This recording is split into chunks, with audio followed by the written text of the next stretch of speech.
جی سماجی تنظیم right to play کی جانب سے یوم خواتین کے حوالے سے سینیٹر ششی پلجو سمیت سماجی ورکرز ٹیچرز کو اعزازی ایوارڈز دیے گئے۔ تقریب میں ضلع کے 22 اسکولز کے طلباء اور اسپیشل بچوں نے سائنسی معلومات پر مبنی ماڈلز کا اسٹال لگایا۔ مہمان خصوصی سینیٹر ششی پلجو نے معائنہ کرنے کے بعد خطاب کرتے ہوئے کہا کہ اپوزیشن والے دور میں ہم نے مختلف اسکولوں کا وزٹ کیا تھا۔ اس وقت بچوں میں وہ مہارت و مہارت نہ تھی جو اب دیکھنے کو مل رہی ہے۔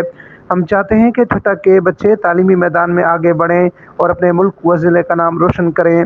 ششی پلجو نے رائٹ ٹو پلے کی ٹیم، انتظامی پروجیکٹ آفیسر محمد یوسف، عروج خالد، عطا محمد اور ڈی او پرائمری محمد رحیم سمرو کی خدمات کو سراہا۔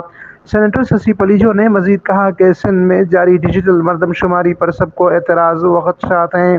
ڈیجیٹل مردم شماری کی آڑ میں بہت سے باہر کے لوگوں کا اندراج ہو رہا ہے، جبکہ اس سسٹم کے تحت مختلف علاقے آگے پیچھے بھی دکھائے جا رہے ہیں اور ٹیموں کے پاس موجود ٹیبلٹس میں بھی سگنل شو نہیں ہوتے اور نہ ہی اس میں علاقوں کا صحیح سمت کا اندازہ ہو رہا ہے۔